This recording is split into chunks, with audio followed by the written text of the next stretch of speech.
तो एक बार फिर से हमारी सीक्रेट एजेंसी ने हमें एक नए मिशन पे भेज दिया है और इस मिशन के लिए हमने हमारी जाट वाहिनी तैयार भी कर ली। देखिए इधर से जाट आ रहे हैं और पीछे से जाट जा रहे हैं और हमारी यात्रा मंगलमय हो इसके लिए हमने मंगल की चाय भी पी ली, क्योंकि चाय हो तो मंगल की जैसी। और थोड़ी ही दूर आगे चलने पर हमें एक राजा की शाही सवारी रोल्स रॉयस की बहन रानी रॉयस दिखी, लेकिन राजा उसमें अभी भी मिसिंग थे। हमने देखा कि उसका एक दरवाज़ा खुला पड़ा है तो हमने थोड़ी मदद करने की सोची। ओ ताऊ आपका खुला पड़ा है दरवाज़ा, इसे बंद कर लीजिए। लेकिन काकू अपनी अलग ही ग्रैंड मस्ती में थे, उन्होंने हमें बिल्कुल भी भाव नहीं दिया तो हम भी आगे चल दिए। और आगे चलते ही हमने देखा कि यहाँ पर कुछ अनोखी बिल्डिंग्स थी और हम यहाँ पर आए हैं इसका सबूत देने के लिए हमने यहाँ पर कुछ फ़ोटो भी खिंचा ली। और रात होते होते हमें हमारे मिशन का पता भी चल गया। हमारा मिशन था इस बार हमें शबनम को ढूंढना था, जो कि हमारी एजेंसी की दूसरी एजेंट थी। और इस मिशन को अंजाम देने के लिए हमें इस रात के अंधेरे का ही फ़ायदा उठाना होगा। तो चलिए दोस्तों, बिना किसी देरी के हम चलते हैं, अपने मिशन को अंजाम देते हैं।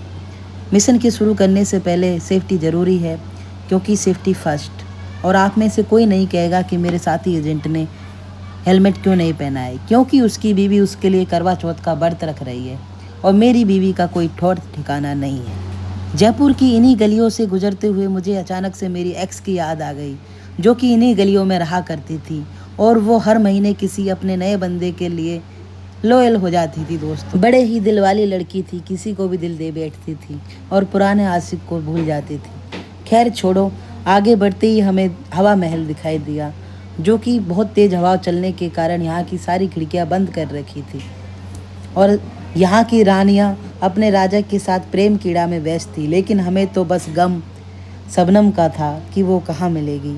हवा महल से हमें क्लू मिला कि हमें शबनम को ढूंढने के लिए नाहरगढ़ जाना होगा, जहाँ पर सूरज की पहली किरण के साथ ही हमें शबनम का पता चलेगा। तो हम निकल गए गुलाबी शहर की इन गुलाबी गलियों में रात के 3:30 बजे।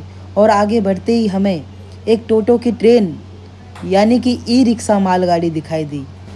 इस ई रिक्शा ट्रेन को ओवरटेक करते हुए हम नाहरगढ़ के करीब पहुंच गए, लेकिन वहां पर पहुंचते ही हमें पता चला कि नाहरगढ़ जाने का रास्ता सुबह 6 बजे के बाद ही खुलेगा।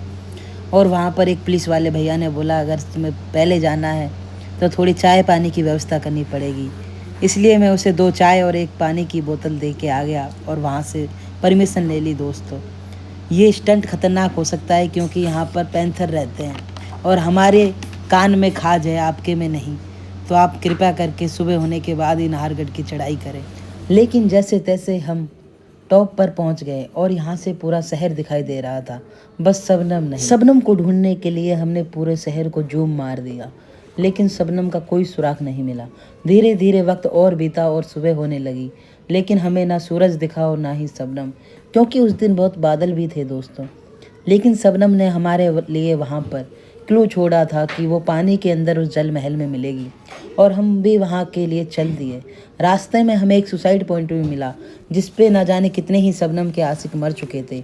फिर हम जल महल पहुँचे और उधर जाने का हमें कोई रास्ता नहीं दिखाई दिया, तो इस काले कौवे को ही अपने मैसेंजर की तरह इस्तेमाल किया और इसको बोला, जाओ शबनम को बोल के आओ कि पापा आए हैं। यहाँ के दूसरे एजेंट भी ऐसे ही कुछ ट्रेनिंग मछलियों को भी दे रहे थे, क्योंकि मछली जल की रानी भी है। दोस्तों, और मैंने देखा कि एक राजा ढोल नगाड़ों से अपनी बारात लेके जा रहा है। ना जाने ये किसकी बारात जा रही है, कहीं शबनम की बारात तो नहीं। ये इस बारात के सभी नौजवान पत्थर के भूत बने पड़े हैं और इंतजार के चलते चलते राजा के माथे पर भी सफ़ेद रंग का पसीना साफ झलक रहा है। लेकिन कोई बात नहीं, हमें तो हमारी शबनम को पता करना है।